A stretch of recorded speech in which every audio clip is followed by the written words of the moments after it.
The Old World colonized the New. This left what has become almost a billion Earthlings stranded and isolated in the Americas. Over time, differences and sometimes conflicts have grown between these cultural castaways and their distant cousins in Eurasia and Africa. Two important instruments of peace are a common landmass and the ability to quickly move within this common landmass. To many, the answer continues to be airplanes, but the world's climate and its continental castaways need a more humane way of forming a pan-continental neighborhood. European neighbors quarreled constantly until modern transportation brought them within a week's travel from each other. Peace and humankind's survival require a new land link between the New World and the Old World. It must bring the worlds together in a way that aviation cannot. Expanses of water and air must give way to a world neighborhood, whose arteries are high-speed railway lines. These lines will foster exchanges that will make peace normal and permanent. Our grandchildren will wonder what we were bickering about. Today, the New and Old Worlds come the closest at the Bering Strait. 11,000 years ago, the strait was dry land across which the forebears of the native peoples of the Americas arrived from Eurasia. The restoration of a land link across the Bering Strait has been discussed for centuries. The two Russian railheads closest to the Bering Strait both deserve inspection. Sovietskaya Gavan is 4,400 kilometers from the Bering Strait. Nizhny Bistyakh is 3,800 kilometers from the Bering Strait.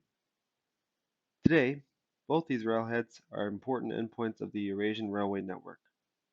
One day, one of them will be an intermediate station on the high-speed passenger railway linking the entire world.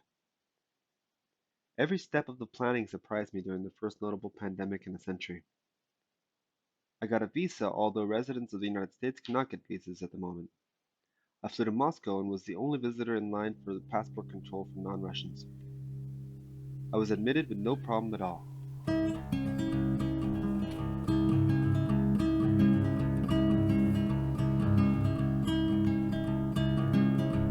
Oh, dreadful ocean, your ambivalent horizon.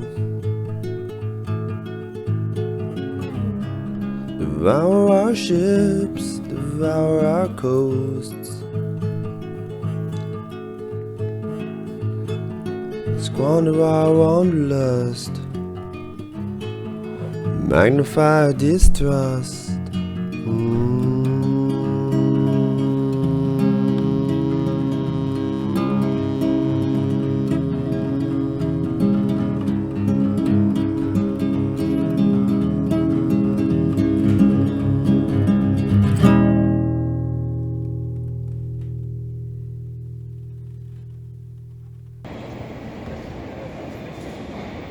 Welcome to Vladivostok International Airport. But during the pandemic, it's not so international. All arrivals and departures are domestic.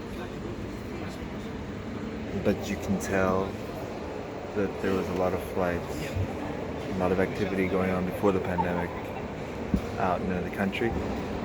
It's a very large airport. It's surprising to me.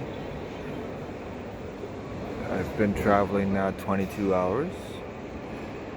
2 hours to Zurich. 2 hours wait in Zurich. 3 hours from Zurich to Moscow.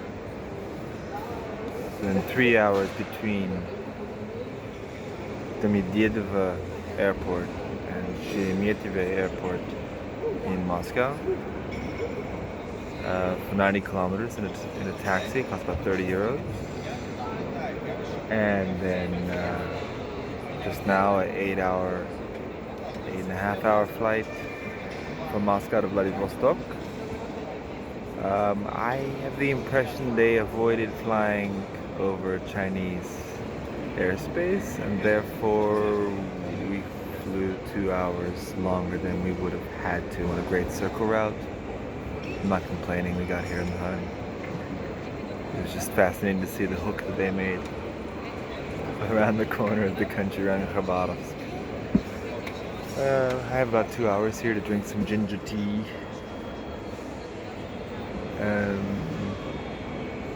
So my first Destination will be Khabarovsk in 2 hours. And I'll sleep there.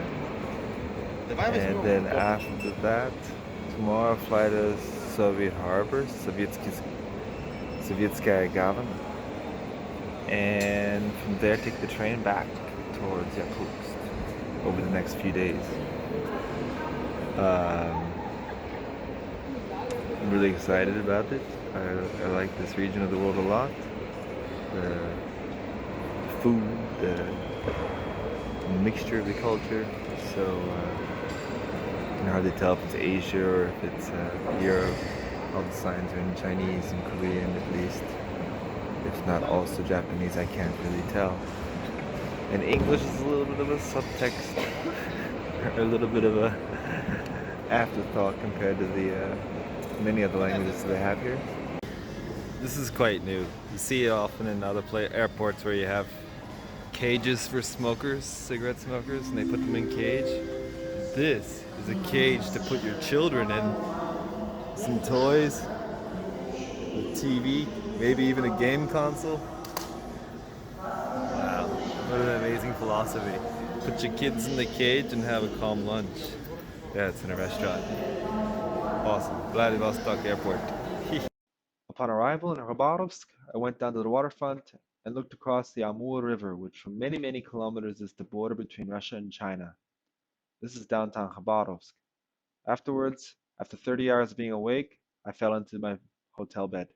This is Khabarovsk Aviation, Khabarovsky Avialini, and they're selling the tickets to go to Soviet Harbor, Sovkhavan, from Khabarovsk. It's not a bad price. You can buy the ticket the day of the flight. You can reserve it and pick it up in cash. Not bad at all. I think I'm paying 4,000 rubles to fly to the Pacific on a flight that's 2 hours. 4,000 rubles, about 45 euros. So it really isn't bad. Khabarovsky Avialini Flight 467 from Khabarovsk to Sovietskaya Gavin is open now at gate number 6. Please prepare your passport and boarding.